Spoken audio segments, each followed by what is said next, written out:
évidemment, on pourrait citer Eli Okobo, qui a été élu sans que ce soit un scandale, loin de là, MVP de la finale. Voilà, il a scoré 20 points, il a été vraiment essentiel, il a marqué le panier qui permettait l'égalisation en fin de temps réglementaire, mais quand même on retient William Howard, franchement on ne l'attendait pas à ce niveau-là, voilà, poste 3-4 polyvalent, il a mis des très gros shoots sur quelques matchs, et surtout ce soir il finit à 15 pions, en prolongation il met le panier qui fait passer l'Asvel devant, et surtout il signe l'action du match. Voilà, on a clairement parlé dans tous les sens du compte de Nicolas Batum contre la Slovénie l'an dernier au JO. Là c'était du même niveau, quoi. Paris Lee récupère un ballon, il part tout seul, il a 2 points tout cuits, l'Asvel est dans les cordes au moment là, il revient de nulle part et il lâche un très gros contre la planche. Et voilà, il redisait après le match, il disait j'étais surpris de voir Paris Lee un petit peu freiner sa course.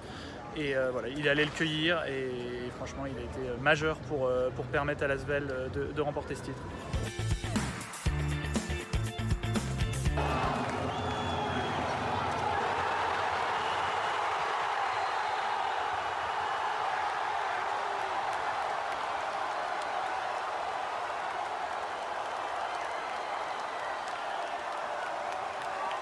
Tout de suite après ce troisième titre de rang, les frères Parker ont parlé de three-peat, ont fait référence aux Bulls des années 90.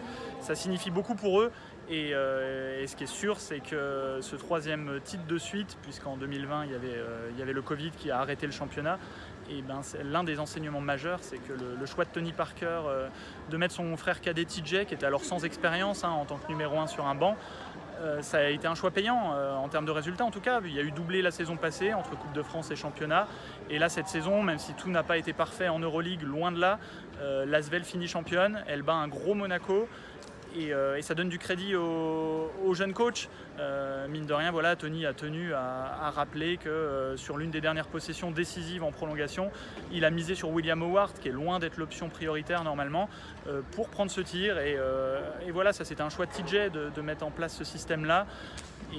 Et ce qui est sûr, c'est qu'il sera là encore sur le banc la saison prochaine. Tony l'avait conforté après des playoffs difficiles, un début de playoffs difficile. Et là, ce sera encore le cas, évidemment. TJ sera sur le banc de l'Asvel la saison prochaine. Qui dit saison réussie pour un club comme l'Asvel, qui n'a pas une surface financière énorme au niveau de l'Euroleague, entendons-nous bien, dit forcément, comme l'a résumé Tony Parker, on va être pillé cet été.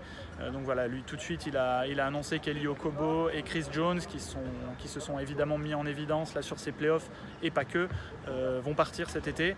Et quand on l'a relancé au sujet de Victor Wembanyama, qui est un sujet évidemment prioritaire puisqu'on parle du possible numéro 1 de la draft 2023, avec l'impact financier que ça aurait pour l'Asvel s'il était nommé tout en haut de la prochaine draft NBA. Voilà, Tony ne s'en est pas caché, on attend sa décision, a-t-il dit, et surtout il a dit on est prêt à mettre tout le projet, à construire tout le projet autour de lui. Donc autant dire que s'il reste, il aura beaucoup plus de responsabilités en Euroleague, en championnat. Ce sera un joueur majeur la saison prochaine, avec cette année d'apprentissage et ces playoffs qu'il a vécu sur le banc de touche en étant blessé.